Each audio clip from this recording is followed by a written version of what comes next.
So I don't know where this conversation started exactly. I'm assuming it was Rob TV. Rob TV, I think, he said something like, y'all don't have beef sets anymore. And a whole thing started from that, right? So when you get to the topic of quote unquote beef sets, yeah, this one's hard. So here's the thing. When you have an organic, real rivalry, and it's played out at the highest level of something, especially when a rivalry has time to develop and there's like a story behind it, that's so precious when it's executed at the highest level of play in a game too, because everybody can look at it and there's something for everybody, right? It can not only be entertaining, it can not only deliver high level gameplay and counter gameplay and layer 2, layer 3 interactions and all this other stuff. There's a spectacle to it that develops, and that's awesome, right? But that's not common. you know, like, that's so precious that I think what it kind of like creates is a desire for that all the time. That kind of set like that, you can maybe kind of create and sell, but you can't genuinely like craft that, you know? That's something that has to happen, which is why it's cool when certain spotlights are put on certain people and they kind of just respond to it and give you that, you know? This is a conversation that developed around the nature of beef, quote unquote, beef sets. And what I think they're really trying to say is it's hard to really just draw the line between like beef sets, exhibitions, that kind of stuff. This is a very Street Fighter 5, 6, I can say Street Fighter 5 too. This is all Street Fighter 5. Street Fighter 5, Street Fighter 6 pilled Twitter sphere conversation. And you know, like a lot of these guys, they don't really look at anything else, right? So I responded to Big Bird when he said this, and I think fundamentally we agree. When you have the top level players who develop rivalry or develop some kind of issue and it plays out in the match, that's so special that I think North American scene will try really hard to try to recreate that. But it works out in a way to where like it's like forbidden alchemy, you know, it should be banned in all states, where sometimes it's like really corny, you know, it's like overly forced. And I don't think people like that kind of stuff. You know, for example, Sonic Fox versus Waka Flocka Flame. I know a little bit too much about that event to have given 5 shits about it. I thought that shit was corny as hell. It was Twitter based, first of all, instant L. And then like it didn't even make fucking sense. But Inconsiderate Raccoon loved that shit. So you know what that tells me? Hey, I have to remind myself, not everything is made for you. You might not be the target audience. And in that case, I'm not. So I'll talk shit about it on the side and then just, you know, passive aggressively just talk shit. That's my approach. I'm not going to sit here and say that shit has no value. Now, I think it's trash, but it might have value to someone out there, you know? One man's trash is another man's treasure. So that also got me thinking about the nature of beef sets and how it's gone down. And what you have to understand is when they say beef sets, what they're really talking about is like trash talk and then a money match kind of culture. And that's heavily like North American centric, I think. Obviously, other regions and other countries get down with it when they would come overseas and partake, right? But that's like a heavy North American centric kind of thing, because a lot of it descended from Marvel 2 culture. So Street Fighter 4, during that era where you had a lot of people kind of just, I mean, people existed in like online forums. Net play wasn't as developed for some of the main titles back then. In some cases, and also this is before the pro tour, like the tour era, where all the top players aren't focusing on tours necessarily, but regional competitions and then international competitions where they would rarely get together. And so when the question comes up, was like, well, who's better than who?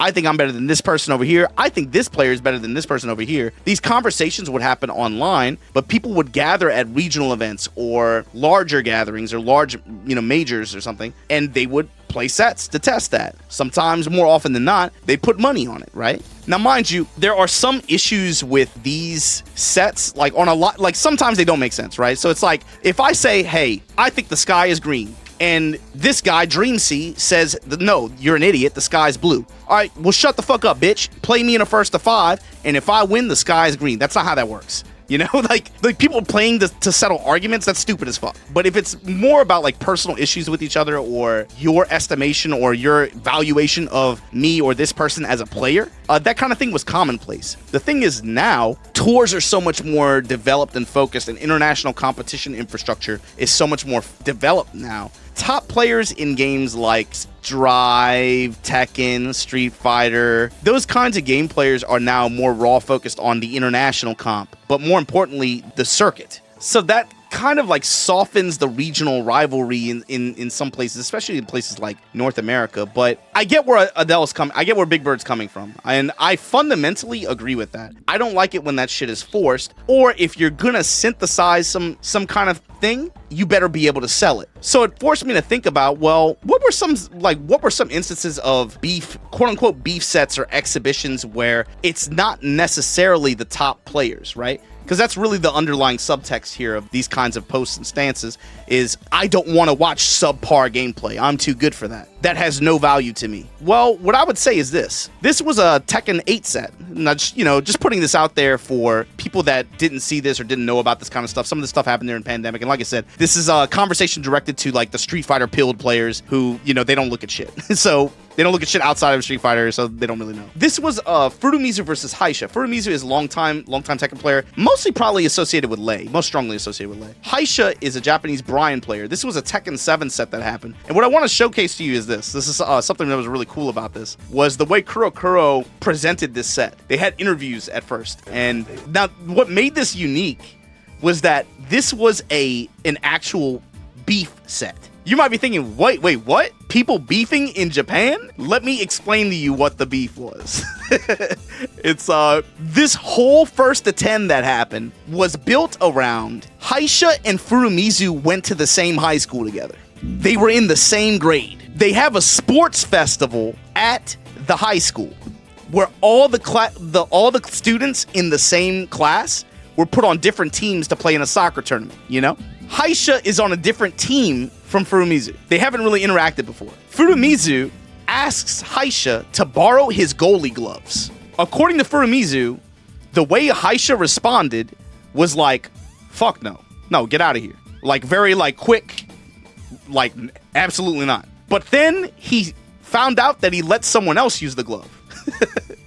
So Furumizu held on to this. Now, remind you, this has to be like 20 years ago now. These dudes are old. These dudes are like my age. My age or a little bit older. This is some shit like 20 years ago. They never talked again. They never spoke. And it's funny because in the interviews, they're asking Haisha, like, do you even remember this? Like, this is all Furumizu recollected all this. And they ask Haisha, they're like, man, do you even remember this shit? And he's like, no. He's like, I don't even remember that happening. But if he asked, yeah. And his defense was like, do you know how much goalie gloves cost? That shit was like Ichimane. This is like $100. And it's like, shit, I'm gonna just loan it out to some random? What if he fucks that shit up? Dude, I'm a high school student. That Ichimane was precious to him. And it's like, oh, okay, that is a defense, It's funny because the way that they set this stuff up, like I think in the interview they were like, Furumizu, so it's like if we play this first to 10, right? We play this first to 10. If you lose, like, how would you feel? And Furumizu's response was, if I were to lose, I would have to start over again from scratch. He's like, clearly I fucked up or I did something wrong if I were to lose this set.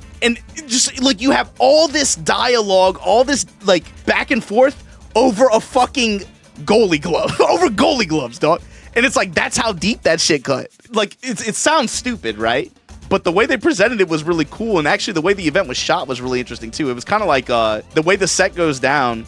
And then they have like side commentary from some of the people who were cut in the trailers or that know both players like this. So they're all offering side commentary. They're talking about the matchup and stuff. Like, I don't want to harp on it for too long. This is just one example. But what was really cool about this was the narrative and presentation of two players who are not at the international elite global performance level, but they're two players who are very good in their own, right, that just had an issue or a non-issue with each other. And here's the thing. I remember the presentation of this. I remember the result. I remember the story so well for this. I cannot tell you who won the online bracket, the 25th online bracket that you guys had for the week 2.5 weeks ago for Street Fighter 6. I remember what happened here.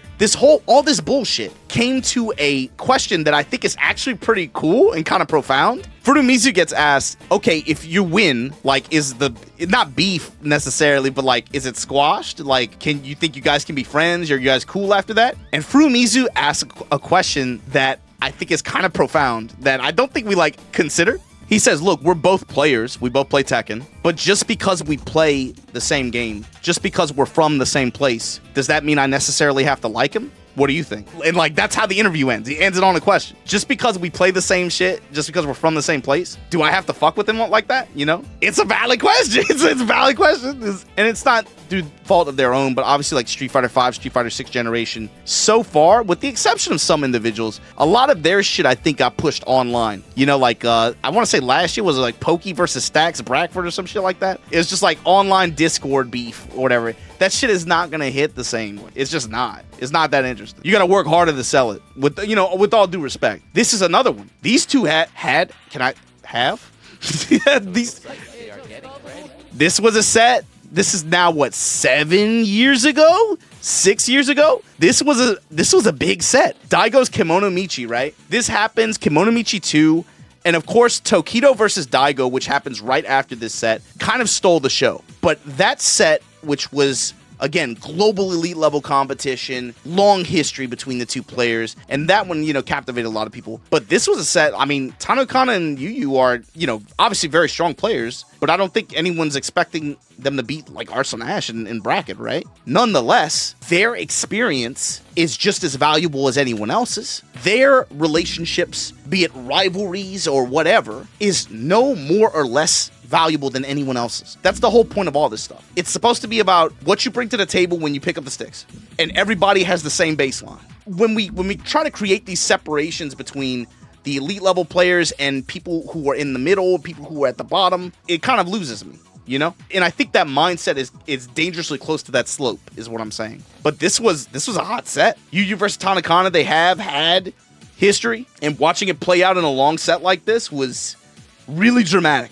People breaking down at the end and stuff like that. This was a good watch, you know? It might have slipped your memory, but this was an important set. Sometimes these kinds of sets between lower level advanced or upper level mid-level players, sometimes the struggle in that level of play, I mean, sometimes in a more poignant way, captured the average competitor experience than whatever the grand finals of that last net play tournament. This to me is, and it's not to say that it's better than or worse than, I'm saying to me, these have equal value. This to me encapsulates perfectly the grind, where it's about, on my way to the top, I have to go through this rival, I have to go through this rival, and this is just another notch on that bedpost, you know? And I'm saying respectfully, I can remember the result of sets like this one. I can remember the results of sets like this one. Even though it was not the highest level of play on both sides of the fence, I can remember the results of sets like this one. And of course, this wasn't necessarily beef, quote unquote. This is more of like a regional rivalry thing, which is, you know, and I guess to be fair, both these guys are like high, you know, they're at the top level. This is kind of a cheating one. But I think this was the most exciting strive ever was. For me, it's important to remember that not everything is necessarily made for you, and that's fine. But to me, sets where it's two players that have whatever issue with each other, and they are willing to put it on the match, put a match on it, play it out, that most perfectly can capture the adventure of a fighting game player to the T. Like, that's what it's really about. But I guess I want to end it just asking you guys, can you guys think of any, and it's not tournament sets necessarily, but players that have had issues with each other that aren't necessarily the toppest of top tiers? There's a lot of sets you could throw in this conversation. I just picked the 4 off the top of my head, right? One's Tekken, one's Street Fighter 4 base, one is Mortal Kombat base. I can think of a lot of UMBC 3 ones. I can think of there's tons. Oh man, how could I forget? How could I forget? It's unfair because Tekken has so many that just hit off the top of your head. I mean, look at this shit. You're telling me that this, just look at the thumbnail. Just look at the fucking thumbnail. You're telling me that this has no value? I think you're fucking crazy. I think you're crazy. Just look at the thumbnail.